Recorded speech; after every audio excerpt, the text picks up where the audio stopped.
欢迎来到今晚的历史时光，请试着调暗你身边的灯光，让思绪飘向公元273年，洛阳城内一座顶级豪门府邸。这里的主人正是大晋开国元勋，位列大司马的石苞。此刻这位曾经叱咤风云的老将正躺在病榻上迎来生命最后时刻。他的床前跪着妻妾和6个儿子。石苞开始有条不紊地分配庞大遗产，大儿子、二儿子、三儿子，一直到第5个儿子都分到了足以挥霍几辈子的巨额财富。但所有人错愕地发现一个诡异漏洞，石苞唯独漏掉了最小儿子石崇。不仅没有分到金银田地，连1枚铜钱1个奴婢都没有留给这个幼子。在分外重视宗法继承的古代社会，这种近乎净身出户的待遇等同于冷酷的家族抛弃。石崇母亲悲愤交加，向即将咽气的丈夫质问。病榻上的石苞微微睁眼看着站在角落沉默不语的小儿子。在正史禁书的明确记载中，这位老谋深算的政治家留下了一句带有恐怖预言性质的临终遗言：此儿虽小，后自能得。意思是这个孩子虽然还小，但他以后靠自己就能得到惊人财富，根本不需要留给他。这句看似褒奖的话，在当时拼爹拼门第的9品中正时代，简直是一张空头支票。父亲带着高深莫测的预言闭上了眼睛，却把一个地狱级别的生存开局留给了年幼的石崇。论出身，他是大晋最顶级的门阀公子；论现实，他却是一个连维持贵族体面都拿不出钱的穷光蛋。哥哥们在锦衣玉食中花天酒地，他却只能以乞讨者姿态仰视自家财富。这种身份高贵与现实的深度匮乏，在石崇心里发生了剧烈化学反应。他没有自暴自弃，也没有选择当隐士。相反，这颗名为零资产的种子在他充满饥渴的心田里迅速生长出了一头名为物欲的狰狞野兽。既然家族不给我，既然父亲认定我自己能得到，那我就要去把世界上所有财富据为己有，让那些曾经看着我身无分文的权贵见识什么叫真正的富可敌国。这份违背常理的遗嘱成了石崇一生财富狂奔的发令枪，也是他最终走向毁灭的原始基因。那个站在父亲灵柩前的少年，眼神中已经没有了悲伤，只有像荒原孤狼般想要吞噬一切财富的冷酷光芒。他所面对的不仅是一份遗嘱，更是一个同样被物欲烧红了眼的荒诞世界。公元280年，晋武帝司马炎灭掉了孙吴政权，天下重新一统，史称太康之治。但西晋上层社会却像突然失去了所有政治目标和精神信仰。门阀氏族制度将整个社会阶层彻底锁死，只要你姓王姓谢或姓石，生下来就可以名正言顺坐在高堂之上。军功不再是改变命运的必需品，才华也沦为酒宴上的点缀。当精英阶层不再需要为生存和权力拼搏时，一种令人窒息的空虚感像瘟疫般在洛阳深宅大院蔓延。填补空虚的唯一解药就是对物质财富毫无底线的疯狂追求。带头拉开这场物欲狂欢大幕的竟是皇帝本人。晋武帝司马炎在平定天下后，彻底丧失进取之心，开始在后宫和朝堂上大肆纵欲。晋书记载了一段荒诞的君臣对话。司马炎问司隶校尉刘毅，觉得朕的功绩可以和汉朝哪位皇帝相提并论？刘毅直接甩出汉桓帝、汉灵帝这2个臭名昭著的昏君名字。司马炎大惊失色，刘毅却不卑不亢说，桓灵2帝卖官好歹把钱交进国库，陛下卖官所有钱都装进个人私库，甚至还不如桓灵2帝。面对如此辛辣指控，司马炎只是一笑置之。当一个帝国最高统治者把官爵当成明码标价的商品，并毫不掩饰对金钱的贪婪时，整个朝廷风气就不可能再有清明可言。在这种上行下效的畸形风气下，西晋顶级权臣开始了一场没有硝烟的奢靡竞赛。太傅何曾是朝中地位最高的3功之一。史书记载，他每天餐饮花销高达1万钱，足以让上百个普通百姓家庭生活1整年。但他面对满桌豪华宴席，却常常手执象牙筷子，抱怨无下干处，根本咽不下去。何曾的儿子何乔更是青出于蓝，每天花销翻倍，达到2万钱。为了吃到反季节蔬菜，不惜动用驿站快马日夜运送。在这些顶级权贵眼中，金钱已经失去了作为一般等价物的意义，变成了填补精神黑洞、彰显家族地位的纯粹消耗品。而与此形成鲜明对比的是当时名士圈里极度虚伪的清高。另一位名门望族子弟王衍，以清谈老庄玄学闻名天下。为了彰显超凡脱俗，立下荒唐规矩，嘴里绝对不能吐出钱字。妻子为了试探他，趁他熟睡命侍女，搬来大筐铜钱，把床榻周围堆得满满当当。第二天清晨，王衍醒来，发现被钱包围，依然死死守住底线，坚决不说出钱字，而是用手指着铜钱，满脸厌恶地对侍女说：“举却，阿堵物，赶紧把这些挡路的东西拿走。”这种看似清高实则虚伪的举动，被当时的人奉为名士风流典范。极度的贪婪与极度的虚伪，在洛阳城交织成一幅光怪陆离的社会图景。隐士鲁胞甚至写下一篇《钱神论》，用讽刺笔触写到：钱能通神，危可使安，死可使活，贵可使贱，生可使杀。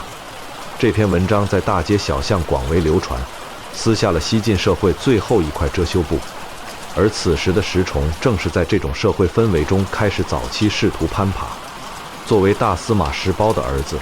虽然没有分到1分钱遗产，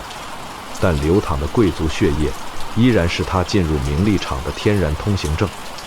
他凭借门阀余荫，从修武县令做起，一步步升迁到城阳太守。他极其聪明，善于察言观色，很快在这套腐朽官僚体系里如鱼得水。但他内心深深的匮乏感却从来没有因为官职晋升得到丝毫缓解，因为他非常清楚，官职只能带来权力和固定俸禄。在这个1顿饭就能吃掉1万钱的疯狂时代，靠着朝廷发的死工资，就算攒上10辈子，也永远无法在王凯、王衍这些人面前抬起头来。每次参加王公贵族的奢华夜宴，看着别人挥金如土，石崇那双隐没在暗处的眼睛里就燃烧起更加炽热的嫉妒与野心之火。老父亲临终前那句“此儿虽小，后自能得”的遗言，像一道魔咒，日夜在耳边回响。他太渴望证明自己了，他要建立一座比所有老牌门阀都要庞大的财富帝国。但在洛阳这座天子脚下皇城里，土地商铺资源早就被盘根错节的老牌世家瓜分干净，想要实现财富爆炸式增长，根本是天方夜谭。除非他能离开中枢，去到一个山高皇帝远没有任何道德约束和法治监管的蛮荒之地，利用手中的国家机器进行最原始、最不受限制的财富掠夺。元康元年，公元291年，机会终于来了。石崇被提拔为南中郎将、荆州刺史，兼任领护南蛮校尉。这是一方封疆大吏的实权职位，手中不仅掌握行政司法大权，更重要的是握有可以随意调动的重兵。当这封任命书交到石崇手上时，他的嘴角终于露出一丝冷酷微笑。他把目光从洛阳金碧辉煌的宫殿移开，顺着帝国军事地图一路向南，越过中原平坦的麦田，穿过连绵群山，最终死死锁定在长江中游那片水网密布的区域荆州。这里扼守着长江水陆咽喉，是天下商船南来北往、满载奇珍异宝必须经过的黄金水道。一艘吃水极深的巨大商船正缓缓驶出三峡险滩，驶入荆州平缓江段。这艘船来自遥远的胶州，船舱里密密麻麻堆放着成百上千个沉甸甸的樟木箱子，装满了从南海诸国贩运而来的极品珍珠、犀角、象牙和名贵香料。商人们站在甲板上，看着前方隐约可见的荆州城郭，长长松了一口气。在他们认知里，进入荆州就像进入帝国治安最严密的腹地。然而，就在商船准备靠岸补给时，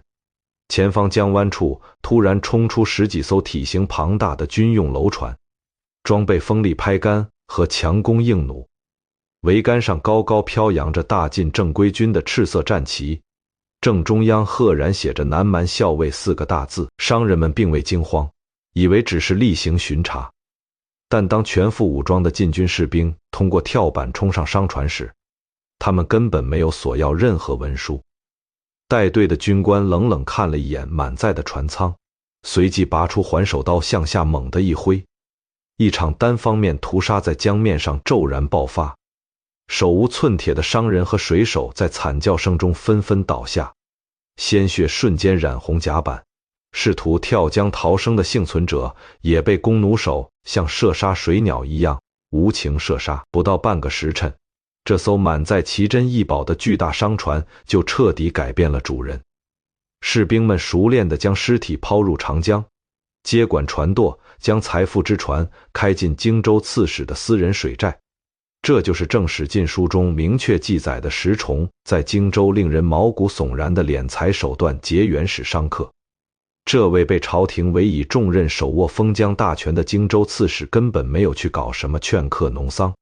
他直接动用国家赋予的正规军队，在长江航道上做起了明火执仗的劫掠勾当。荆州地处长江中游，是连接帝国南北的绝对咽喉。无论来自广州的商船，还是来自临沂、扶南等南海藩国的朝贡船队，只要想将南方奢侈品运进中原腹地，荆州就是无法绕开的必经之路。石崇死死扼住了这条黄金水道的咽喉，普通贪官污吏顶多设卡收税或强买强卖，但对于从小被剥夺遗产的石崇来说，这种敛财方式实在太慢了。动用正规军去抢劫是他眼中效率最高、风险最低的手段。军队拥有最精良的武器和最严密的组织纪律，可以轻易碾压任何商船的私人武装。作为荆州最高军政长官，他完全垄断了这一地区的情报和司法网络。当商船在江面离奇失踪后，如果商人家属去地方官府报案，那些文书最终都会被送到荆州刺史的案头，然后被石崇随意扔进火盆烧毁。整个长江中游变成了一个巨大的财富黑洞。石崇的胃口越来越大，他甚至把抢劫目标直接锁定在代表外国王室的朝贡使团身上。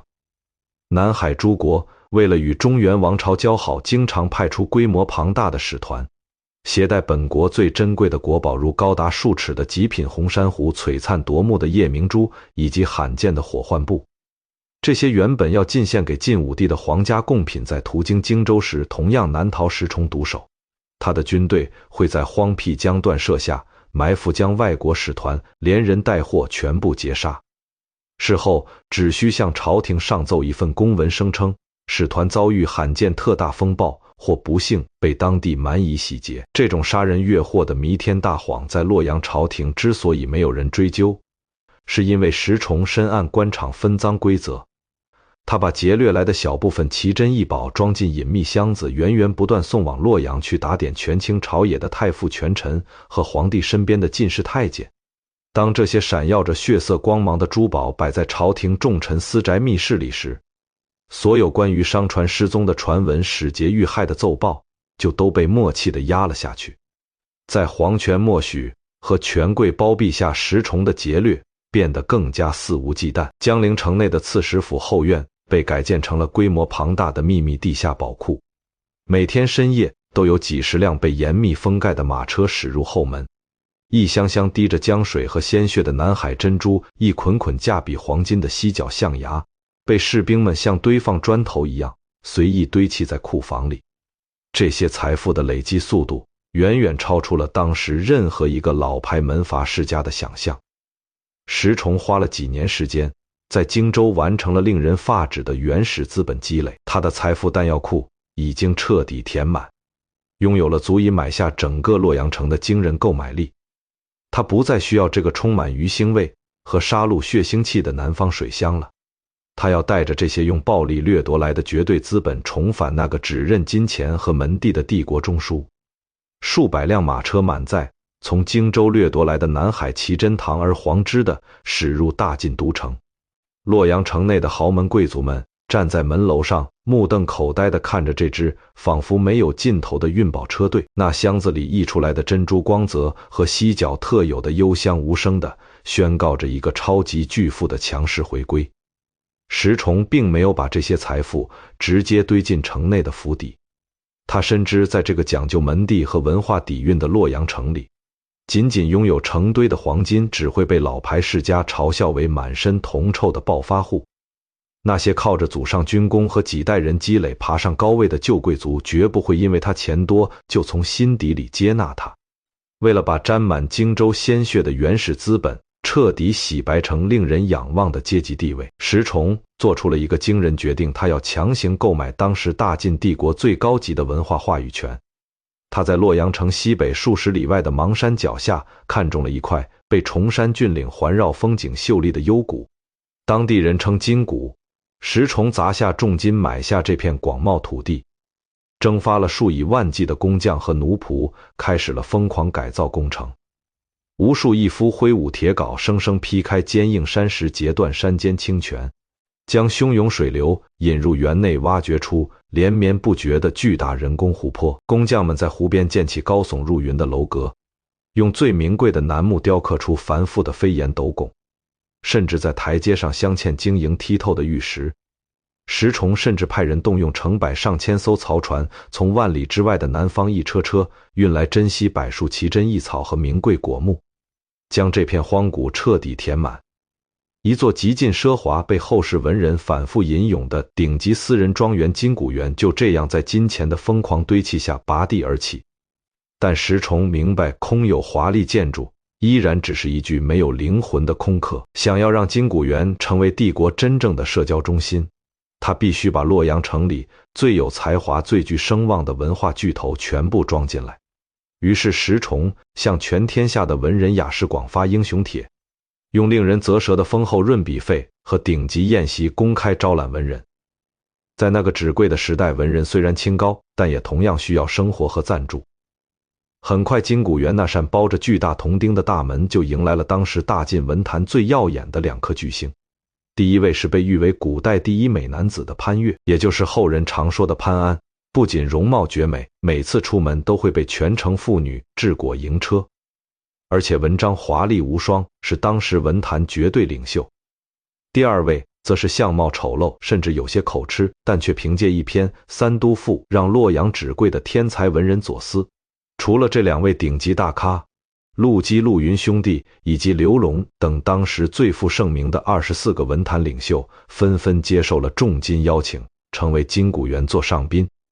这24人在历史上被称为金谷24友。石崇在金谷园里为他们修建了专门别馆，每日提供山珍海味，让他们在这里饮酒作乐、吟诗作赋。禁书生动记载了金谷园诗会的狂欢场景。每当春日花开或秋高气爽之时，石崇就会在园内清泉边铺开华丽丝绸坐垫，24位文坛巨匠围坐在流水两旁，侍女们将盛满西域美酒的金樽放在木盘上顺水漂流，酒杯停在谁面前，谁就要立刻提笔在丝帛上赋诗一首。如果谁写不出来或写得不够出彩，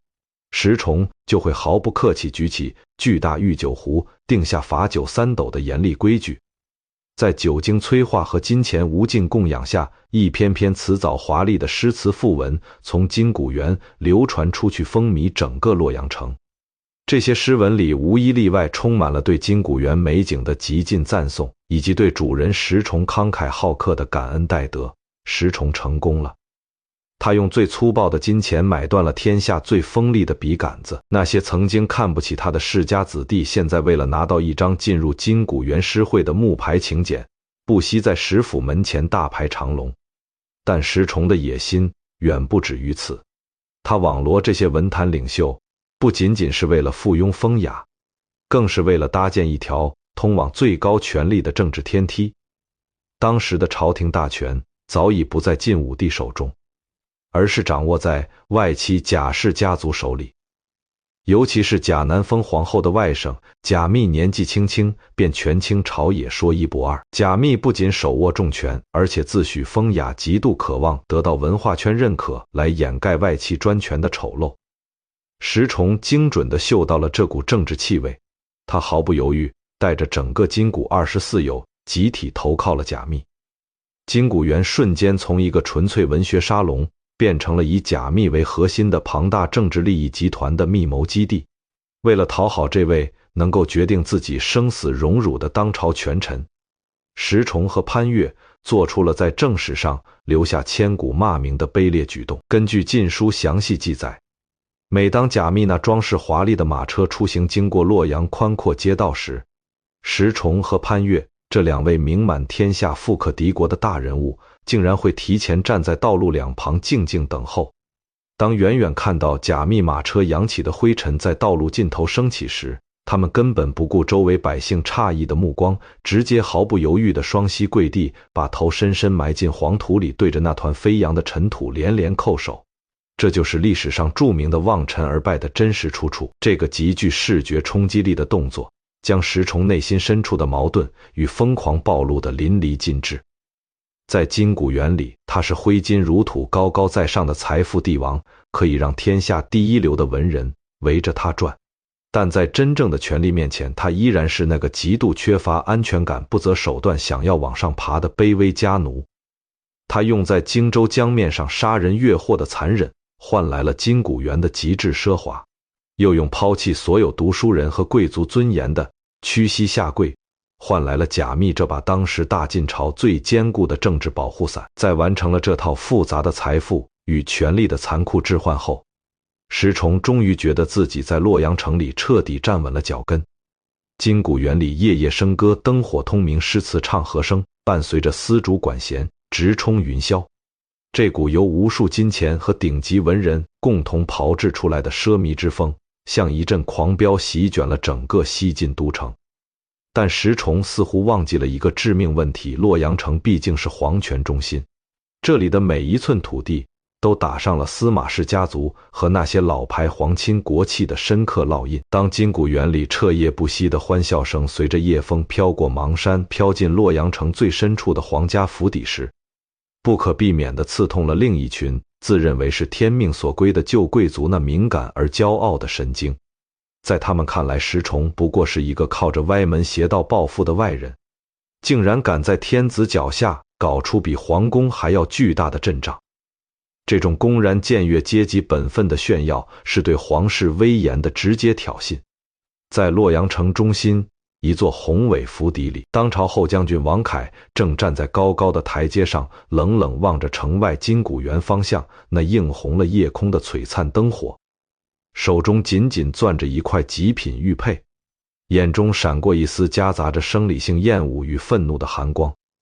如果说石崇的财富是用刀剑和鲜血在荆州强行掠夺来的，那么王凯的财富与地位则是从他出生那一刻起就由皇家血脉直接灌注的。王凯的姐姐是大晋开国皇帝司马炎的亲生母亲文明皇后王元姬，换句话说，王凯是当今皇帝的亲舅舅，是这个庞大帝国里血统最纯正、地位最不可撼动的顶级外戚。他不仅继承了东海王室累世荣华，更凭借皇家无尽赏赐过着挥金如土的生活。在石崇从荆州带着满车珍宝返回洛阳之前，王凯一直是这座都城里公认的首富。他习惯了在每一次宴席上享受众人艳羡目光，习惯了用最顶级的奢华来碾压那些试图与他攀比的朝臣。但金谷园的拔地而起彻底打破了王凯的垄断地位。那些原本整天围在王凯身边阿谀奉承的洛阳名士，现在全都像潮水一样涌向了城外的金谷园，甚至连他自己的随从和家丁私下里都在偷偷议论石崇府上的排场有多么惊人。这种舆论的转向，对于一个骄傲了一辈子的皇亲国戚来说，无异于一记响亮的耳光。在王凯的认知里，石崇虽然也是开国元勋的儿子，但终究只是个靠在荆州杀人越货发了横财的暴发户，一个连皇室血脉都没有沾过半点的新贵，凭什么在天子脚下抢走他王凯的风头？王凯骨子里的旧贵族傲慢被彻底激怒了，他决定给这个不知天高地厚的石崇一个教训，不是在朝堂上用权力去倾压，而是在石崇最引以为傲的财富领域正面击溃他。王凯要向全天下证明皇家的底蕴和气派绝不是几箱从南海抢来的珍珠就能比拟的。这场惊世骇俗的财富较量并没有任何正式宣战，他是在洛阳城那些穿梭往来的仆役和官员的口口相传中悄无声息地拉开帷幕的。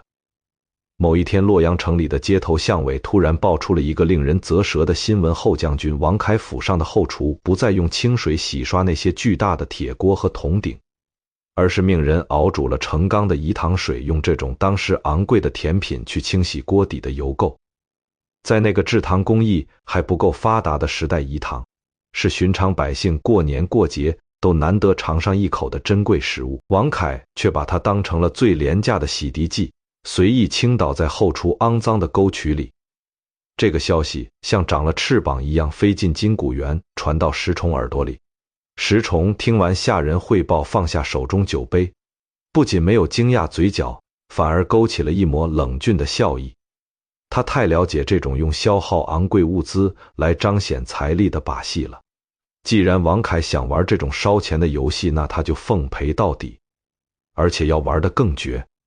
当天傍晚，金谷园的厨房里传出的一道不可思议的命令：石崇下令撤走厨房里所有木柴和木炭，工匠们搬来了成箱成箱的白蜡烛，将这些晶莹剔透的蜡烛成排成排地塞进灶膛。在点火那一刻，熊熊燃烧的烛光不仅照亮了厨房，更烧毁了当时人们对财富价值的最后一点认知。白蜡在西晋时期是专供皇室和顶级权贵照明使用的奢侈品，其价值远在饴糖之上。石崇竟然用它来当烧饭的劈柴，这种毫不心疼的毁灭式消耗立刻在洛阳城引发巨大轰动。王凯用糖水洗锅的消息还没捂热，就被石崇蜡烛当柴烧的壮举彻底压了下去。第一回合较量，王凯输得干脆利落，颜面扫地，但他并没有收手。皇家舅舅的自尊心让他绝不允许自己在一个暴发户面前低头。几个月后，洛阳城迎来初冬寒风。按照当时贵族习俗，为了防风御寒，同时也是为了彰显排场，权贵们出门时会在道路两旁设置布帐。这是一种用丝绸或布匹拼接而成的长长帷幕，类似于今天的露天隔断墙。王凯为了找回场子，下令动用府上所有库存，并紧急从江南收购了大批名贵紫色丝绸。在洛阳城外大道上，王凯的仆人们夜以继日赶工，用这些价值连城的紫丝硬生生扎起了一道长达40里的巨型布帐。当这道紫色长龙在寒风中绵延起伏时，大半个洛阳城的百姓都跑去围观，惊呼声此起彼伏。40里的紫丝布帐不仅耗资巨大，更是一种招摇的权力宣示。王凯坐在马车里穿行在这条紫色走廊中，以为自己终于夺回了京城首富的王座。然而他的得意仅仅维持了不到3天，石崇的马车也驶出金谷园，紧随其后的是数以千计的仆从和工匠。他们没有使用单一的紫色丝绸，而是搬出了5颜6色、织工繁复的极品锦缎。这些锦缎在阳光下闪烁着刺目光芒，每一尺的造价都远超王凯的紫丝。石崇的仆人们以一种近乎疯狂的速度，在另一条大道上铺设起了锦缎布帐。当工程结束时，所有人都被眼前这一幕彻底震撼了。石崇的锦缎布帐不仅在材质上碾压了王凯，在长度上更是毫不留情地延伸到了整整50里，比王凯的布帐足足长了10里。这10里的差距就像一记重锤，狠狠地砸在了王凯那脆弱的虚荣心上。两人的斗富彻底陷入了一种不计成本、疯狂绞杀的恶性循环之中。王凯听说石崇的府邸里房间墙壁是用名贵的花椒捣成泥来涂抹的，不仅能散发异香，还能防潮防虫。他立刻命人四处搜寻用赤石脂这种同样昂贵的矿物颜料来涂抹自家墙壁，试图在色彩和质感上扳回一城。但无论王凯绞尽脑汁想出什么样的新奇点子，石崇总能以一种更加铺张、更加夸张的方式予以回击。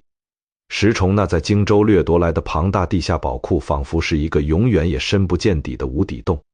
他一次次把王凯逼到墙角，让这位皇亲国戚在全城百姓和士大夫注视下灰头土脸。王凯府上的库存金银，在这一轮接一轮的疯狂消耗中，开始以肉眼可见的速度见底。他绝望地发现，在纯粹的财富对决上，自己这个皇室亲贵竟然真的拼不过这个从荆州回来的嗜血凶徒。但王凯的底牌并不只有他自己的家产，当个人财力无法支撑起他那庞大的自尊时，他终于将目光投向了那座洛阳城中最宏伟的建筑皇宫。因为他的外甥大晋帝国最高统治者司马炎一直都在津津有味地关注着这场荒诞的斗富比赛。对于晋武帝来说，臣子们把精力消耗在斗富上，总比去争夺军权和图谋造反要好得多。更何况输掉比赛的还是自己的亲舅舅，这关乎整个皇室颜面。王凯换上朝服，急匆匆走进宫殿，向皇帝外甥大吐苦水。司马炎看着舅舅那副气急败坏的模样，笑着摇了摇头，随后挥了挥手，换来了掌管皇家内库的太监。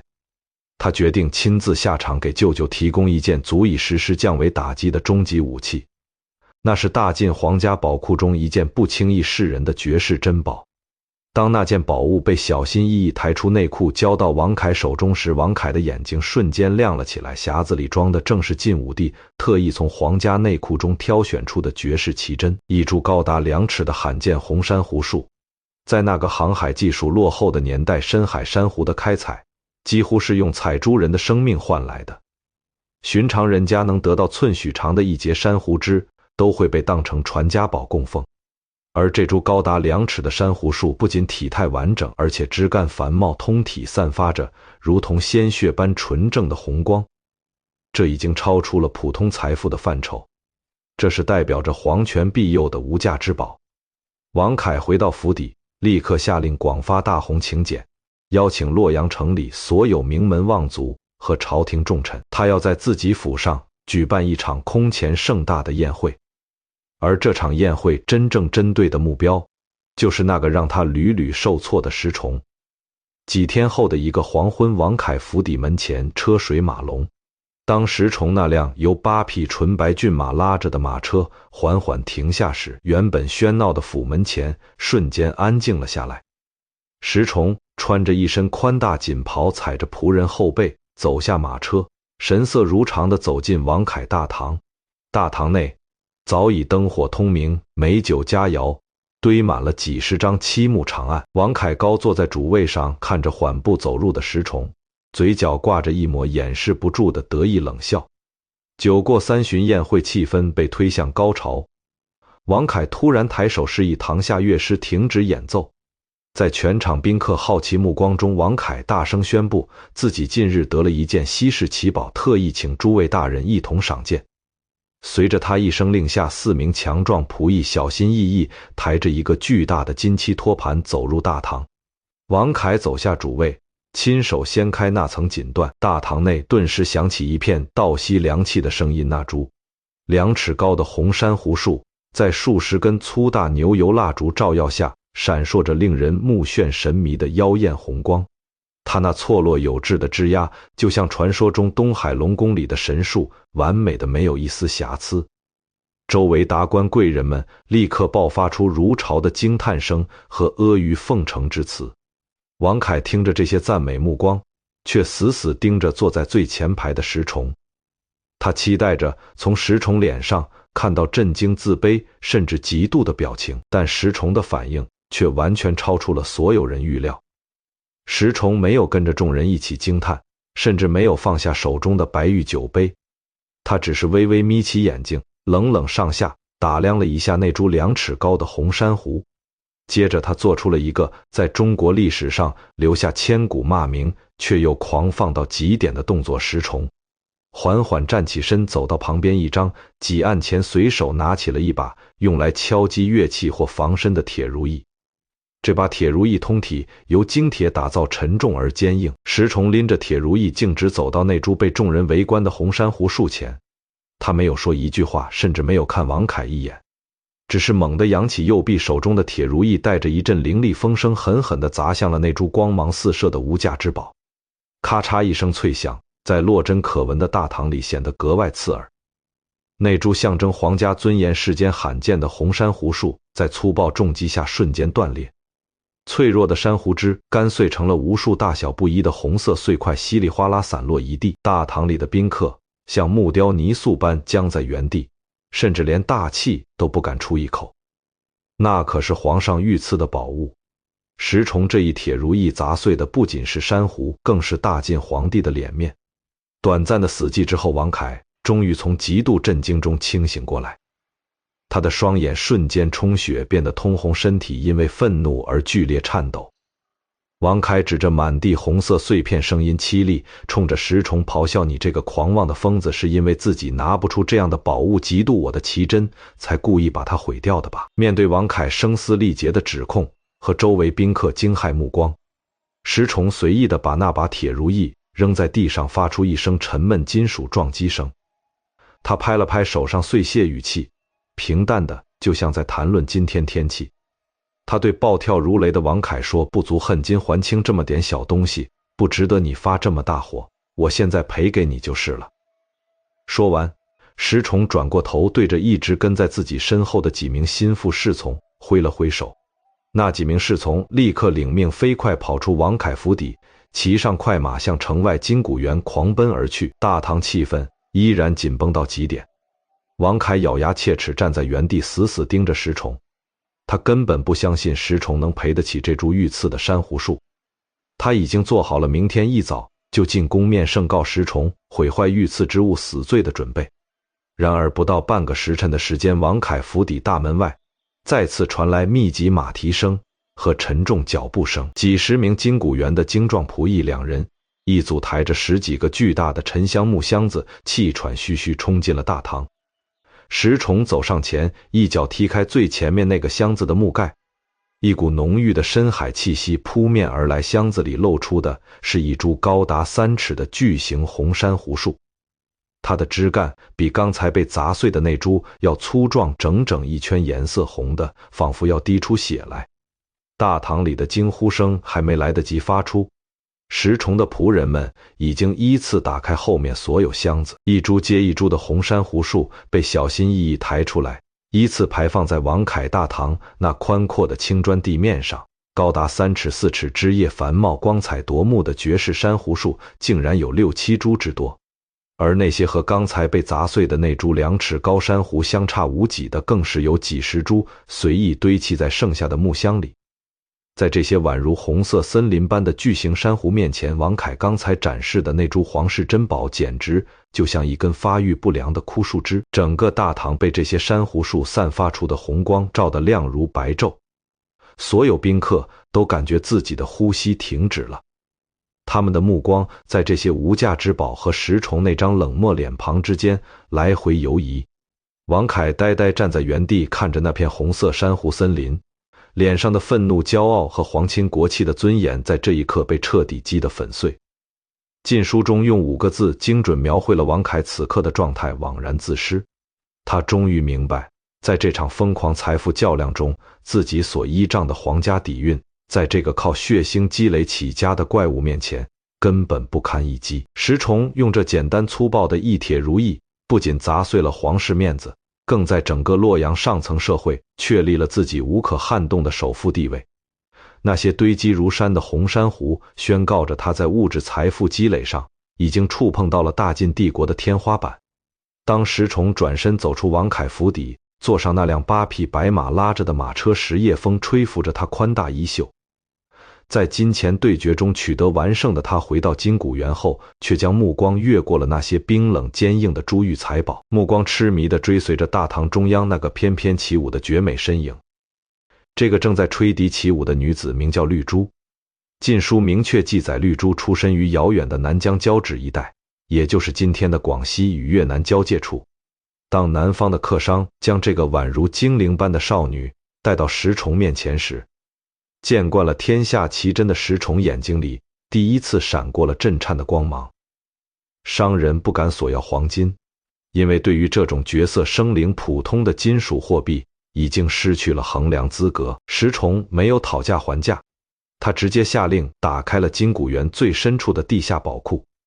他命人搬出了平时用来称量粗糙谷物的大型方形木豆，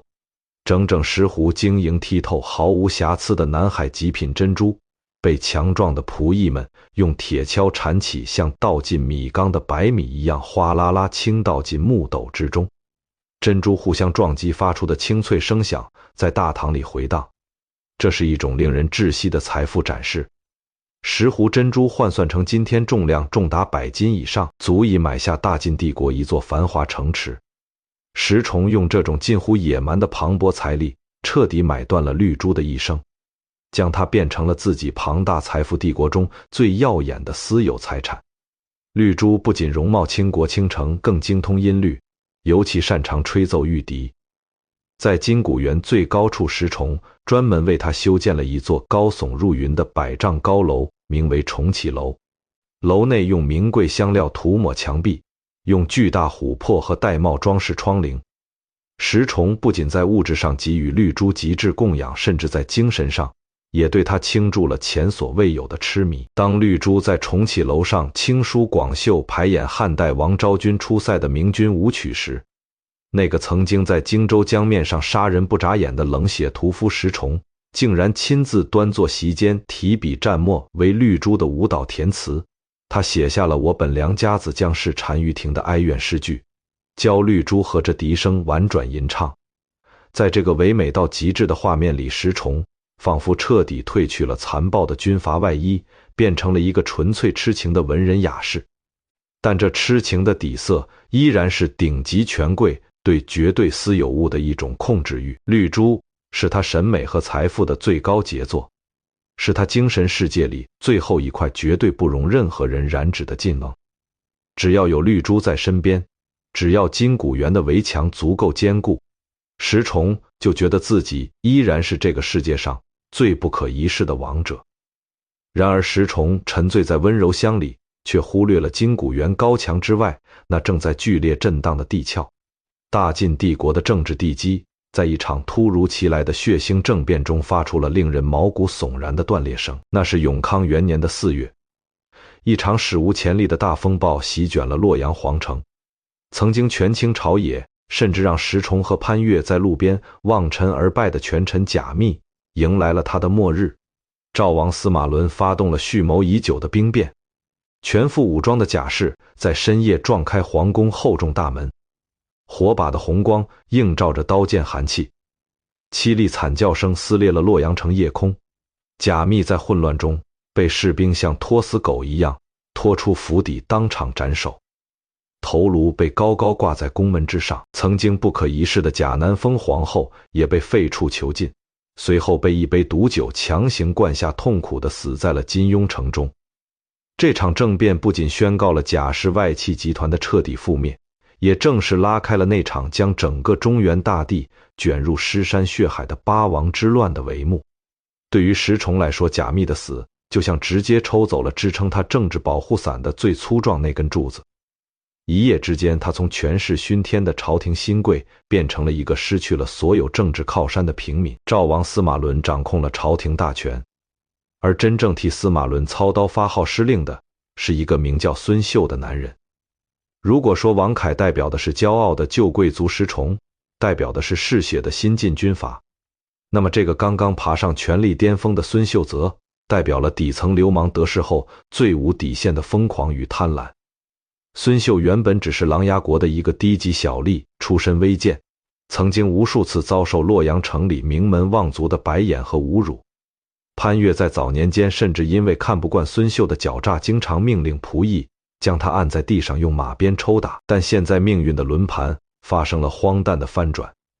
这个曾经在士大夫马鞭下磕头求饶的底层小人，凭借着对赵王司马伦的谄媚和政变中的毒辣手段，一跃成为了大晋帝国一人之下万人之上的中书令。孙秀披上了用金银丝线绣成的朝服手，握着生杀大权的玉玺。他的第一反应不是治理国家，而是展开疯狂的报复和掠夺。他纵容手下士兵在洛阳城内大肆抄家将，那些曾经高高在上的门阀贵族踩在脚下。他肆无忌惮霸占皇室珍宝、宗室田产，甚至连皇帝的御用器物都被他直接搬回了自己那刚刚扩建的相国府。当洛阳城内的财富已经被他搜刮的差不多时，孙秀那双因为长期压抑而布满血丝的眼睛贪婪地投向了城外邙山脚下的金谷园。孙秀早就听说过金谷园富甲天下，更听说过石崇用10斛珍珠买来的绝世美女绿珠。在孙秀这种底层权臣的逻辑里，夺取天下首富最心爱的女人，是证明自己权力达到绝对巅峰的最好仪式。他要用这种最粗暴的方式去践踏石崇那个曾经高不可攀的贵族尊严。于是在一个阴霾密布的早晨，几十名全副武装的相国府骑士骑着高头大马，踢踏着沉重步伐，气势汹汹冲出洛阳城门。带队的使者手里攥着孙秀亲自盖印的手令马鞭，直指金谷园方向。这不再是文人雅士之间比拼财富的游戏，而是一场由最高权力直接下达的明火执仗的抢劫。使者的马蹄在金谷园门前由汉白玉铺就的广场上重重停下，刺耳的马嘶声粗暴打断了重启楼上正在悠扬吹奏的笛声。当这名使者大步流星闯入金谷园大堂，将孙秀所要绿珠的命令傲慢地摔在石崇桌案上时，石崇并没有表现出任何惊慌失措，他依然斜倚在软榻上，手里端着一杯西域进贡的琥珀色葡萄酒，冷眼看着眼前这个狐假虎威的武夫。使者没有行礼，直接展开了孙秀手令，大声宣读了索要绿珠的要求。在当时的士族阶层看来，这种直接带兵上门索要别人爱妾的行为，等同于当众扒掉主人衣裳，是一种极致的羞辱。但石崇毕竟是在大风大浪里摸爬滚打出来的顶级权贵，他决定先用自己最擅长的方式来化解这场危机，用他那庞大到令人窒息的财富储备去淹没对方的贪婪。石崇放下酒杯，对着身旁管家轻轻挥了挥手，下达了一道令人啧舌的命令。不到1炷香时间，一阵浓郁蓝麝香气顺着水榭长廊飘散过来。紧接着禁书中记载的那奢靡震撼人心的一幕上演了。数十名经过严格挑选、容貌堪称绝色的年轻姬妾排成2列，连步轻移走进粮馆。这些女子身上全都穿着西晋时期最昂贵、轻薄如云雾的罗湖丝绸，头上插满金布，摇脖梗上挂着浑圆南海珍珠，每走一步环佩叮当，异香扑鼻。这几十名盛装打扮的美人站在一起，就像一座移动的稀世宝库，足以让任何人失去理智。石崇指着这群足以倾国倾城的女子，对着孙秀的使者露出了一抹轻蔑而又随意的冷笑。他大方地对使者说，这些都是我府上姬妾，无论容貌还是才艺，都是天下一绝。你回去转告相国大人，只要他看得上这几十个美人，可以随便挑选，想要几个就带走几个。在石崇过往经验里，女人不过是财富的一种表现形式，用几十个顶级姬妾去换取孙秀开心，从而保住金谷园平安，这是一笔再划算不过的政治交易。他以为自己给足了孙秀面子，也展示了自己深不见底的底蕴。然而那名使者面对这群香气袭人的绝色美人，眼神却没有丝毫停留和动摇。使者冷冷扫视了一圈，然后将目光死死定在石崇脸上，用一种没有任何商量余地的生硬语气回答道，这些女子确实美丽非凡，但我临行前相国大人下达的命令是只准带走绿珠1个人。敢问石大人，这群人里面哪一位是绿珠姑娘？这句话就像一记响亮耳光，狠狠抽在石崇那张写满骄傲的脸上。粮馆里的空气瞬间凝固了，所有姬妾都吓得低下了头，连大气都不敢出。石崇脸上笑容一点一点消失了，取而代之的是一种前所未有的铁青与暴怒。如果使者挑选了其他人，哪怕把这几十个姬妾全带走石崇，连眉头都不会皱一下。但孙秀指名道姓，只要绿珠，这就彻底越过了石崇最后的心理防线。绿珠不仅是他用石斛珍珠买来的至宝，更是他精神世界里最后一块绝对私有不容侵犯的领地。更深层原因在于孙秀是个什么出身，在石崇眼里，贾密是皇亲国戚自己给他叩首跪拜，那是向大晋朝最高皇权低头。但孙秀不过是一个出身低贱的小吏，是一个曾经被士族门阀随意抽打的家奴。现在这个家奴得势了，竟然敢骑到大晋开国元勋之子天下首富的头上，公然抢夺他最心爱的女人。如果石崇今天交出了绿珠，那就等于他亲手扒下了自己身上那件代表顶级贵族的华丽外衣。从此在整个洛阳城，他将沦为一个连自己女人都保护不了的懦夫，一个向底层流氓屈膝的软骨头。石崇猛地从软榻上站起来，他不再顾及什么相国权势，也不再掩饰自己愤怒。他指着使者鼻子，从牙缝里决绝地挤出了一句话：绿珠是我最钟爱的女人，你们想带走她绝无可能。使者显然没有料到，在这个刀架在脖子上的节骨眼上，石崇竟然还敢如此强硬拒绝。使者的手不由自主按在了腰间刀柄上，上前一步，用一种充满威胁的口吻发出了最后通牒：石大人，您是博古通今、洞察天下大事的聪明人，您应该清楚拒绝相国大人会有什么后果，还请大人三思而后行，不要自误。面对这种赤裸裸的死亡威胁，石崇甚至连看都没再看使者一眼。他一甩宽大锦袍衣袖，背过身去，只扔下了冷冰冰两个字：不然就是不行。没有商量余地，这斩钉截铁的两个字彻底堵死了双方之间所有斡旋空间。使者看着石崇那倔强背影，冷哼了一声，猛地转过身，带着相国府甲士大步走出粮馆，沉重脚步声渐行渐远，最终消失在金谷园重重叠叠楼阁之外。水榭里恢复了死一般寂静，只有潺潺流水声在玉石地板下空洞回响。那几十名盛装打扮的姬妾像一群受到惊吓的雀鸟，瑟瑟发抖退回了后堂。此时一直躲在屏风后面目睹了一切的绿珠缓缓走出来，来到石崇身后，没有说话，只是默默看着眼前这个为了他而得罪了天下最有权势之人的男人。石崇转过身，看着绿珠那双清澈如水的眼眸，他的眼神里没有懊悔，只有一种深深的疲惫。他知道孙秀使者这一走带走的不仅是谈判破裂的消息，更是金谷园的催命符。在这个没有法律和道德约束的乱世里，得罪了手握重兵的权臣，下场只有一个满门抄斩。但他不后悔，他一生都在为了金钱和权力逢迎拍马，甚至干尽了杀人越货的肮脏勾当。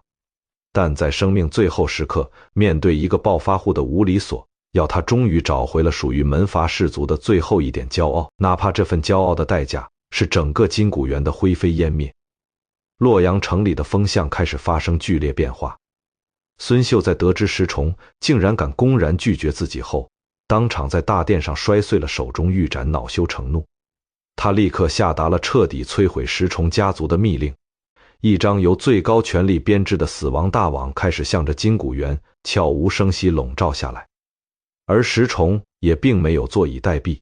他深知孙秀毒辣，于是开始暗中联络潘岳等同样对孙秀心怀不满的旧日同僚，他们密谋串联齐王司马空，企图在洛阳城内策划一场针对孙秀的反向兵变，试图在绝境中做最后困兽之斗。但这场仓促筹划的阴谋却因为内部人员提前告密，在还没有来得及实施时就被孙秀彻底掌握了。永康元年的秋天，金谷园外树叶刚刚开始泛黄，洛阳城大门在深夜被轰然推开，数千名全副武装的禁军甲士举着熊熊燃烧的火把，如同黑色潮水一般涌出城门。他们今夜执行的却根本不是什么保家卫国或平定叛乱的军事任务，而是一场由当朝权臣私自下令，以国家机器为掩护的武装抢劫与灭门屠杀。在那个被称为八王之乱的血腥时代里，大晋帝国朝堂秩序已经发生了不可逆转的崩塌。高高坐在龙椅上的晋惠帝司马衷是一个连百姓饿死都会问出何不食肉糜的弱智皇帝。当至高无上的皇权沦为一个毫无思考能力的躯壳时，代表皇权的那方传国玉玺就成了一件谁都可以抢夺、谁都可以盖印的致命凶器。出身微贱的中书令孙秀就是这方玉玺此刻的实际掌控者。他根本不需要经过3省6部复核，也不需要向那个傻子皇帝请示，他只是在相国府昏暗灯光下随手扯过一张空白的明黄色绫罗，盖上鲜红印泥。一份判定天下首富石崇和文坛领袖潘岳谋反的圣旨就这样轻而易举被伪造了出来。这就是正史中所说的矫诏。在失去法律约束的乱世里，权臣的一己私欲随时可以披上国家意志的合法外衣。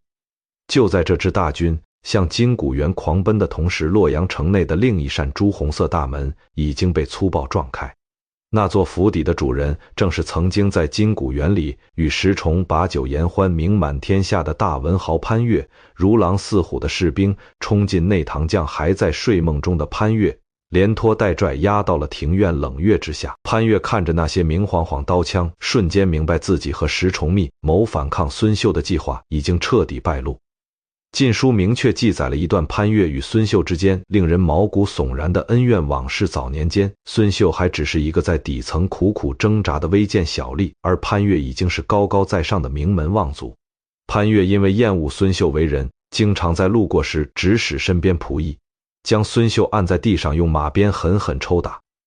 当时的孙秀趴在尘土中，忍受着皮开肉绽的痛苦和周围士大夫的嘲笑，将这刻骨铭心的仇恨深深埋进心底。如今风水轮流转，那个曾经挥舞马鞭的贵族成了阶下囚。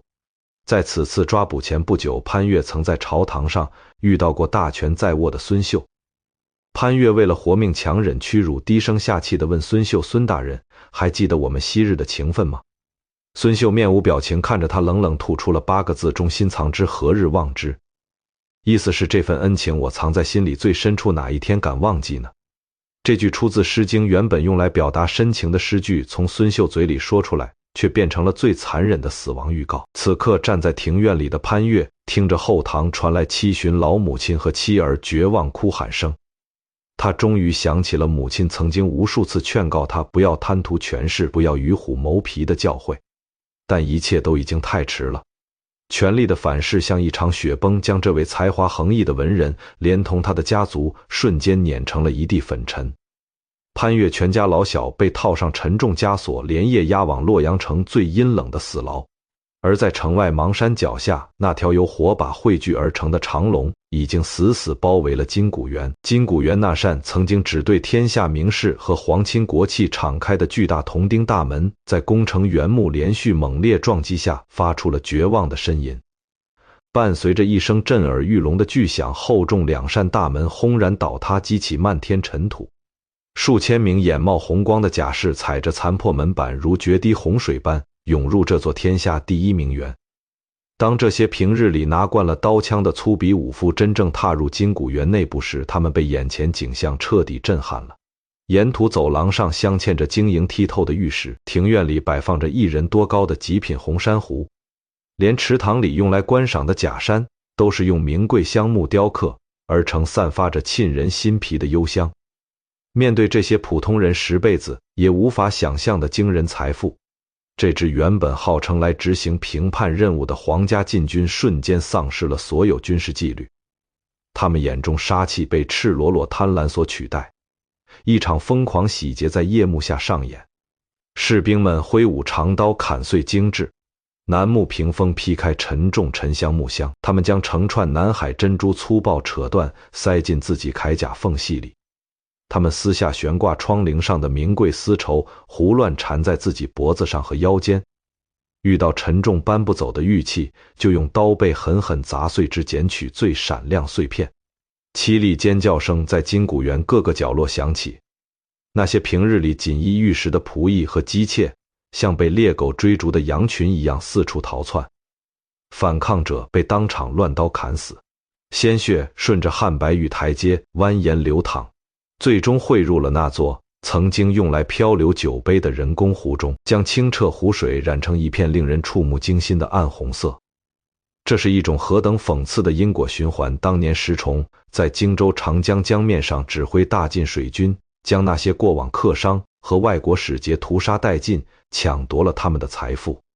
而今天同样是大晋的军队，同样是手持利刃的士兵，却冲进了他的私家庭院，用同样血腥暴力的手段去抢夺他囤积在这里的金银财宝。当保护私有财产的法律和秩序在这个帝国彻底荡然无存时，那些堆积如山的财富不再是彰显身份的荣耀，而是一张散发着血腥味的催命符。谁的财富最多，谁就会成为这群嗜血野兽最优先撕咬的猎物。就在前院陷入一片人间炼狱般混乱时，火把光芒正一点一点向着金谷园最深处也是最高耸的那座建筑蔓延。那是高达100丈的重骑楼，是石崇专门为绿珠修建的安乐窝，也是他最后的堡垒。带队的衙门将赵齐用带血刀尖指着这座直插云霄的高楼，厉声喝令士兵们停止抢夺散落财物。他接到的死命令是必须活捉石崇，并且毫发无伤带走那个名叫绿珠的女人。数百名精锐弓弩手迅速拉开强弓，将冰冷箭簇对准了高楼窗户。重甲步兵手持巨大塔盾，一步步收紧包围圈，将重启楼围得水泄不通。跳跃火光将整座楼阁映照得通红，浓烈黑烟伴随着木材燃烧噼啪声顺着夜风直冲楼顶。此时的石崇正站在重启楼最高层的回廊上，他双手死死抓着雕花木栏杆，双眼布满血丝。他低着头俯瞰脚下那片火海，看着自己倾尽半生心血，用无数条人命堆砌起来的庞大财富帝国，在这个深秋夜晚被一群野蛮士兵无情撕裂粉碎。耳边传来每一声惨叫，都像重锤敲击着他的耳膜。他听到了楼下传来整齐脚步声，看到了那些反射着火光的冰冷甲片。他知道底下那扇大门坚持不了多久，属于金谷园的狂欢已经彻底结束了，而八王之乱的血色狂潮才刚刚漫过他的脚背。他缓缓转过身，将目光投向身后的房间，在那里穿着一袭素白丝裙的绿珠正静静站在摇曳烛光中。他没有哭泣，也没有惊恐，只是用一种出奇平静的目光注视着眼前这个即将失去一切的男人。在这生命最后时刻，石崇没有去翻找悬挂墙上的宝剑，也没有试图寻找密道逃生，因为他比任何人都清楚，在成千上万名全副武装的禁军甲士面前，个人的任何武力反抗都只是徒劳挣扎。他缓缓放下酒杯，将目光投向站在几步之外的绿珠。绿珠依然穿着那身轻薄如云雾的素白丝裙，由于惊吓，她那倾国倾城的脸庞显得有些苍白，但眼神却异常清明与宁静。石崇看着这个自己用10壶珍珠换来的绝世尤物，看着这个金谷园里最后的一抹亮色，他在乱世中摸爬滚打了几十年，见惯了尔虞我诈和血肉横飞，但在此刻他的声音里却破天荒带上了一丝苍凉与苦涩。根据禁书明确记载，石崇坐在案前，对着绿珠说出了一句流传千古的遗言：我今为尔得罪。意思是，我今天为了你彻底得罪了权臣孙秀，惹下了这万劫不复的灭门大祸。这句话里听不出是指责，还是叹息，亦或是某种看透了命运底牌后的无奈坦白。石崇并不是在把覆灭责任推卸给一个柔弱女子，他只是在陈述一个残酷客观事实，在这个弱肉强食的杀戮场里，怀璧其罪就是唯一铁律。绿珠听完这句话，眼眶瞬间红了，泪水像断了线的珍珠一样滚落下来，但她并没有像普通姬妾那样跪地求饶，也没有哭喊着埋怨命运不公。这位来自南疆的柔弱女子在生死关头爆发出了一种让无数堂堂须眉都感到汗颜的刚烈。他迎着石崇目光，语气无比坚定地回答了6个字：当笑死于君前。既然你为了我连身家性命都可以不要，那我今天就用死来向你证明我的忠诚与清白。话音刚落，绿珠猛地转过身，没有丝毫犹豫，也没有半点拖泥带水。她提起身上的素白裙摆，径直冲向那扇敞开的雕花木窗。重启楼高达100丈，窗外是呼啸的深秋夜风和火光冲天的金谷园。绿珠纤细双手在窗棂上用力一按，整个人像一只决绝的白鹤，毫不犹豫跃出了窗台。夜风瞬间灌满她宽大丝绸衣袖，将她的白裙高高托起，在漆黑夜空中，那一抹白色身影显得格外刺眼，格外凄美。她急速下坠，耳边是风嘶吼和下方甲士们猝不及防的惊呼声，紧接着是一声沉闷而令人胆寒的血肉撞击声。绿珠柔软身躯重重砸在重启楼下方那坚硬的汉白玉台阶上，飞溅鲜血瞬间染红了洁白石阶，像一朵在暗夜里突然绽放的巨大血莲。那只他随身携带、曾经吹奏过无数动人曲调的玉笛也从袖口滑落，摔成了几节晶莹碎块。大晋帝国最昂贵也最美丽的一件私有财产，就这样以一种最暴力的方式完成了免受屈辱的自我毁灭。就在绿珠坠楼发出那声沉闷撞击的同一瞬间，重启楼顶层那扇厚重楠木大门终于在晋军甲士的巨木撞击下轰然倒塌。2扇门板带着飞扬尘土和碎木屑，重重砸在名贵波斯地毯上。数十名手持利刃、眼冒凶光的重甲步兵，像狼群一样涌入了这间大晋朝最顶级的温柔乡。带队的衙门将提着带血长刀，一眼就看到站在窗台边呆呆望着下方的石崇。石崇没有回头看那些冲进来的士兵，他的双手死死扣住窗台，目光死死盯着黑暗的楼底。他的身体因为极度震撼而控制不住的微微颤抖着。那个他倾尽天下财富去供养的女人，用最惨烈的死亡死死守住了他作为一个顶级贵族最后的尊严。但那些如狼似虎的士兵根本不会给他任何缅怀时间。衙门将一声令下，4、5名强壮甲士猛扑上前，他们粗暴地将石崇从窗边拽开，重重按倒在那张铺满一裹猛兽皮毛的卧榻前。石崇那张保养得宜、曾经让无数文人默刻敬畏的脸被死死压在冰冷地板上，粗糙麻绳像毒蛇一样缠上了他的手腕和肩膀。士兵们用尽全力将他的双臂反绑在背后绳索，深深勒进华丽锦袍，勒破皮肉，带来一阵钻心剧痛。这位曾经在荆州江面上杀人不眨眼，在金谷园里治国营车的天下首富，此刻就像一个最低贱的囚徒，被这台冰冷国家暴力机器彻底踩在了脚下。制服了石崇之后，士兵们立刻开始在顶楼展开疯狂搜刮。他们用刀尖挑开石崇床榻，将藏在夹层里的金银首饰全部倒进自己布袋。他们一脚踢翻那个巨大铜鼎匠，里面用来冰镇美酒的碎冰和名贵酒具踩得稀烂。几名士兵甚至为了争夺一颗掉落在地上的南海夜明珠，当场拔出短刀互相推搡。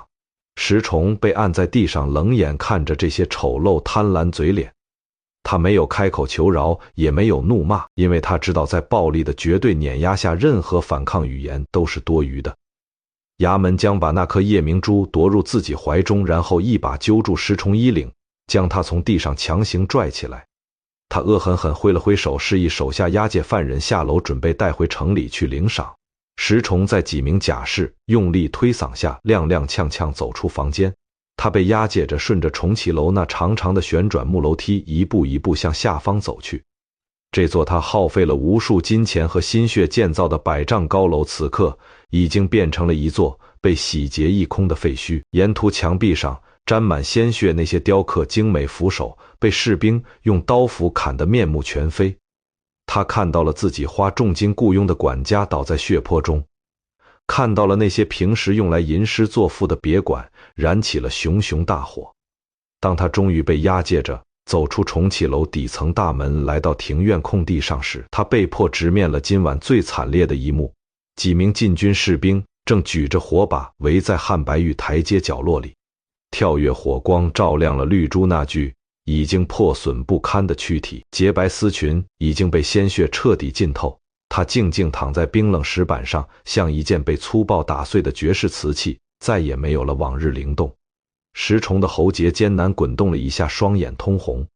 但他没有停下脚步，因为身后贾氏正用刀背狠狠砸在他背上。他被强行押出金谷园那扇残破不堪的大门。门外的黄土地上，一辆四面透风的粗糙木质囚车已经等候多时。士兵们粗暴地将他推上囚车，用沉重铁锁锁住。他双手双脚拉车烈马打了个响鼻，随着车把式一声响鞭，囚车木轮在泥泞和血水中艰难转动起来。石崇坐在颠簸囚车里，最后一次回头看了一眼那座隐藏在茫山夜色中的金谷园。那片曾经代表大晋帝国最高财富与文化巅峰的庄园，此刻已经彻底沦为了一片巨大火海。冲天火光映红了半个夜空，仿佛是一场为那个空虚时代举行的宏大葬礼。囚车沿着来时的宽阔大道向洛阳城方向缓缓驶去，夜风吹拂着石崇龄乱花白头发，带来阵阵刺骨寒意。虽然手脚带着沉重镣铐，虽然刚刚目睹了爱妾惨死和家园毁灭，但坐在囚车里的石崇内心深处却依然存留着一丝基于传统门阀制度的侥幸心理。在汉末魏晋政治潜规则中，对于那些犯了重罪的顶级权贵，朝廷往往会网开一面，顶多是剥夺官爵，没收所有家产，然后流放到偏远边疆瘴北之地自生自灭，极少会直接将九卿级别的大员当街斩首。石崇在脑海中飞速盘算着，孙秀既然已经抄没了金谷园无尽财富，又逼死了绿珠，他的贪婪和那点卑劣报复欲应该已经得到极大满足。接下来等待自己的大概率是一场漫长艰辛的流放之旅，或许是胶州，或许是广州，那里正是他当年用船队抢劫发家积累第一桶金的地方。只要还能留着这条命，只要还能喘气，谁又能保证自己不会有熬过政治寒冬东山再起的那一天呢？但他并不知道，在这个礼崩乐坏、权力已经被流氓和武夫彻底接管的八王之乱时期，过去的那些所谓的贵族免死金牌早已经被暴徒们扔进了历史垃圾堆。石崇坐在颠簸囚车里，随着车身摇晃，他那双布满血丝的眼睛死死盯着前方街道走向。作为一个在这座皇城里经营了数十年的顶级权贵，他对洛阳城每一条街巷、每一个城门都了如指掌。按照大晋朝流放律法，如果自己被判处剥夺官爵，流放胶州或广州，那么押解车队进入洛阳后，应该笔直向南，穿过宣阳门，直接踏上通往荆楚和岭南的官道。或者退一步讲，即使要经过三堂会审，车队也应该转向皇城西南方向的廷尉大牢。但随着车队在洛阳最繁华的十字街头猛然停顿，领兵校尉高高举起手中带血马鞭，伴随着一声尖锐嘶喊，前方开路。骑兵并没有向南，也没有向西，而是齐刷刷猛拉缰绳，马头一转，带着整支押解队伍向洛阳城正东方向疾驰而去。那个方向没有流放的城门，也没有关押重臣的天牢，那里只有大晋帝国都城中最著名也最阴冷的一个地方——东市。东市是洛阳城最大露天集市，但它同时还有另一个令人毛骨悚然的功能，这里是朝廷公开处决死囚，用来震慑天下百姓的公共刑场。当车队转弯那一刻，石崇的瞳孔骤然收缩，心脏仿佛被一只冰冷大手狠狠攥住。他猛地从囚车底板上挣扎着站起来，带着沉重铁镣，双手死死抓住面前木栅栏，粗糙木刺扎破了他的掌心，但他却浑然不觉。那个关于南方流放、关于东山再起的残存幻想，在看到东市牌楼的那一瞬间被彻底击得粉碎。他终于明白，孙秀根本没有打算给他留任何退路。这个出身底层的狠毒权臣，不仅要夺走他的财富和女人，还要用最干脆利落的屠刀，将他的肉体和家族在这个世界上彻底抹除。囚车在东市那片被无数死囚鲜血浸透的暗红色土地上重重停了下来。十几名凶神恶煞的士兵冲上前，粗暴打开车门，将石崇像拖死狗一样从车厢里拽出来。石崇双膝一软，重重磕在结着一层薄冰的泥地上。还没等他站稳身形，一阵凄厉而熟悉的哭喊声像尖锐锥子一样刺穿了他的耳膜。他艰难抬起头，顺着声音方向望去。眼前的景象让这位曾经不可一世的西晋首富如坠冰窟。在刑场中央空地上密密麻麻跪着一群衣衫单薄、带着沉重枷锁的人，那是他的正妻、他的小妾，还有他那几个还没成年的儿子和侄子。晋书用冰冷笔触记载石崇被遗三族母亲、兄长妻儿老小全部被押解到了这片刑场上。那个昨天还在金谷园里享受山珍海味无忧无虑的庞大家族，此刻全部变成了砧板上的鱼肉，在初冬寒风中瑟瑟发抖，发出绝望哀嚎。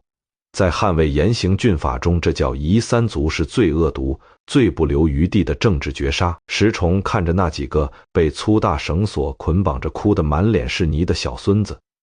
他一直试图保持镇定的面孔终于出现了无可遏制的崩塌。他一辈子都在疯狂聚敛财富，以为只要有了足够多的金钱，就能为家族买来万世繁华与安全。但现在那些堆积如山的珊瑚，那些数不清的南海珍珠，不仅没有换来一道免死金牌，反而成了催动屠刀的润滑剂，成了套在全家老小脖子上的催命绞索。就在石崇陷入极度痛苦与绝望的时候，一阵金属锁链拖地的刺耳摩擦声从刑场另一侧缓缓传来。几名狱卒押解着另一个满身血污的重犯走进了这片死亡中心地带。石崇下意识转过头，当他看清那个重犯面容时，他那原本已经麻木的神经再次受到强烈冲击。那个被押解过来的男人，披头散发，身上囚服已经被鞭打得破烂不堪，但他那张虽然沾满泥污，却依然掩饰不住绝代风华的脸庞，石崇实在太熟悉了。那正是与他同为金谷24有核心人物，被誉为大晋第一美男子、文章冠绝天下的文坛领袖潘岳。潘岳身边同样跪着他那年逾古稀的老母亲以及他的全家老小。几天前他们还在金谷园流水畔饮酒作诗，谈笑风生，纵论天下大事。而今天大晋帝国最顶级的财富大亨和最顶级的文化巨头，却在洛阳城最肮脏的刑场上以阶下囚身份迎来了最悲惨的重逢。这是一种何等荒诞又何等震撼的历史场景。石崇看着潘岳那狼狈不堪模样，内心的苦涩化作了一丝不敢置信的惊骇。在石崇看来，自己因为公然抗命拒绝交出绿珠，被孙秀杀人越货，这算是在劫难逃。但潘岳不仅才华横溢，而且在朝堂上有广泛人脉，甚至曾经为了讨好权贵而不惜望尘而拜。这样一个身段柔软、懂得曲意逢迎的文化领袖，怎么也被逼到了这步田地。石崇拖着沉重脚镣向前踉跄2步，对着同样被按在泥地上的潘岳发出了一句充满震惊的历史追问。晋书原封不动记录下了这句令人心碎的遗言：安人清，亦复尔邪。安人是潘岳的字，石崇是在问安人啊，难道连你也落到了这种生不如死的下场吗？潘岳艰难抬起沉重头颅，看着眼前这位昔日豪富挚友，他的嘴角牵动了一下，露出了一个比哭还要难看的惨淡笑容。事到如今，一切关于权力钻营、关于财富炫耀，都变成了一个巨大笑话。潘岳没有去咒骂孙秀狠毒，也没有抱怨命运不公，他用一种空灵透着浓浓宿命感的语调回答了石崇，疑问可为白首同所归。这简单的7个字，就像一道穿越了时空的雷霆，狠狠击中了石崇灵魂。原来在多年以前的金谷园诗会上，潘岳曾经为了向石崇表达至死不渝友情，专门写下过一首名为《金谷集》的长诗。在那首诗结尾，潘岳留下了2句流传甚广的名言：投份即时有，白首同所归。意思是我把这辈子情分都托付给你这位坚如磐石的挚友，哪怕到了满头白发时，我们也会走到同一个归宿。当年的这句诗本是文人之间用来互相标榜风雅和忠诚的华丽辞藻，在推杯换盏之间，谁也没有把这句承诺当真。但谁能想到，命运却在这首诗里埋下了一个无比残酷的死亡彩蛋。在八王之乱绞肉机里，这句诗变成了一句字字见血的终极当语。他们没有在金谷园里白发苍苍安享晚年，而是在这血水横流的东市刑场上，以灭门之灾的方式，真正实现了白首同归的誓言。诗人的浪漫与政治的冷酷，在这一刻完成了最绝望的交汇。石崇听完这句话，呆呆地看着潘越，再也说不出半个字来。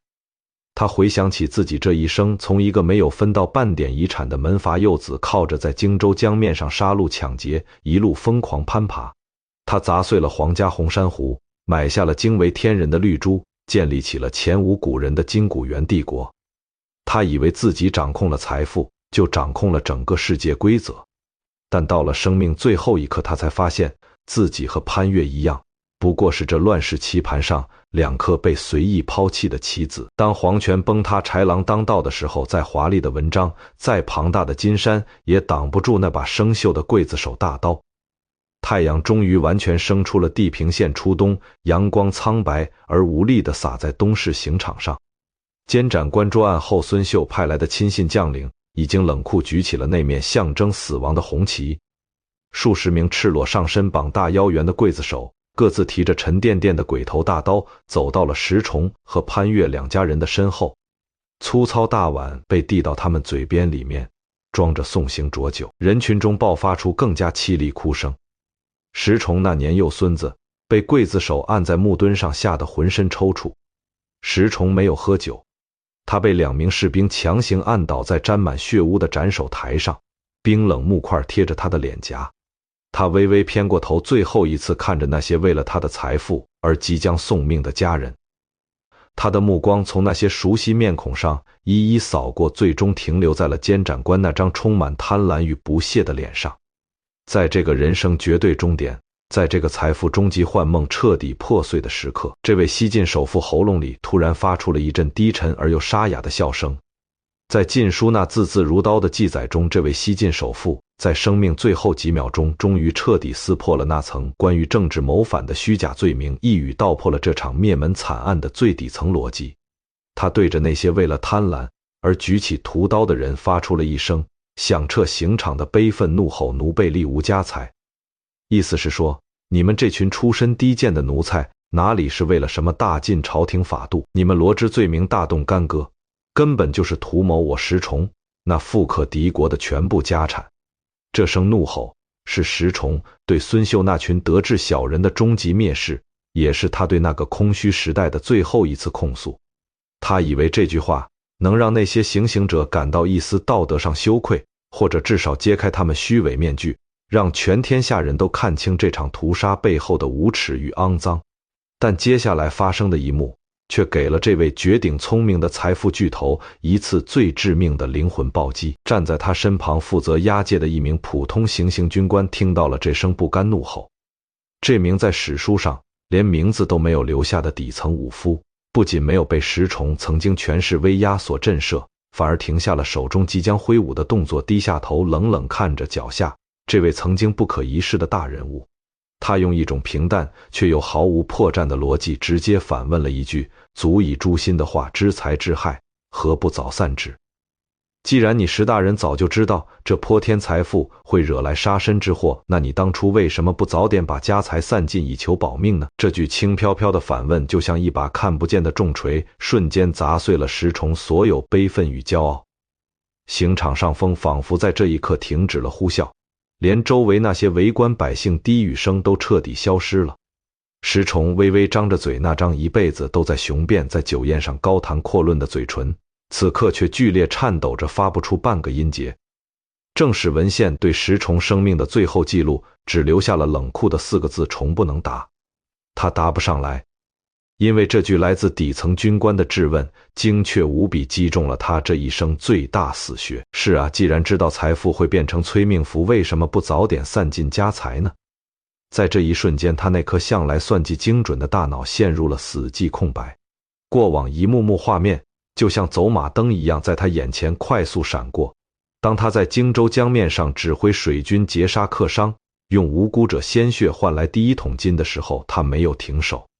当他在邙山脚下修建金谷园，用极品锦缎铺设50里布帐去碾压王凯的时候，他没有停手。当他举起沉重铁如意，当众砸碎皇家御赐红珊瑚，享受满堂宾客疯狂膜拜的时候，他依然没有停手。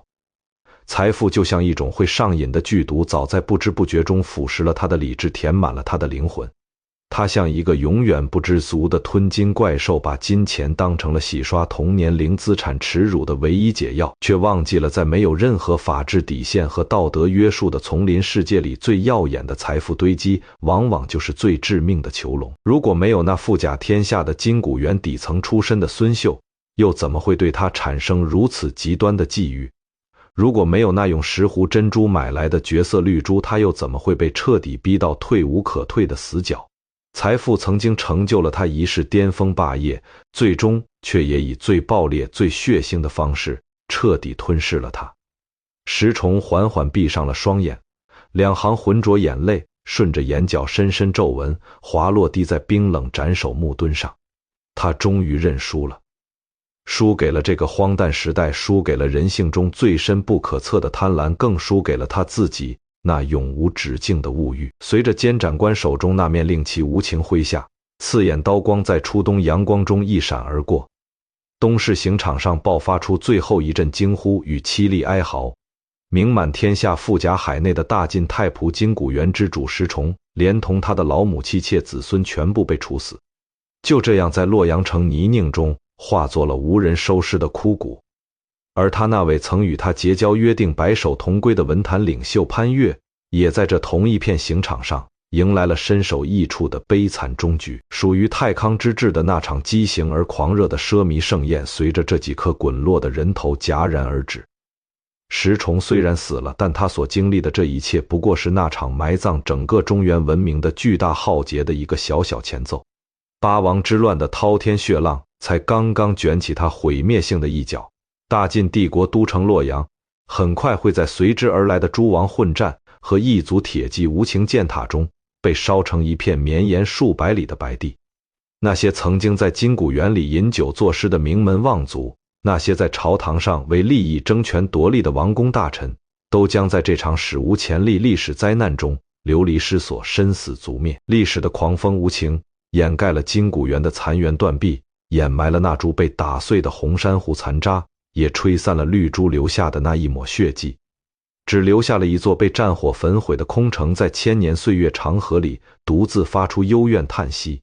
今晚当我们把目光从那段血腥而荒诞的西晋历史中收回，重新审视石崇这跌宕起伏的一生时，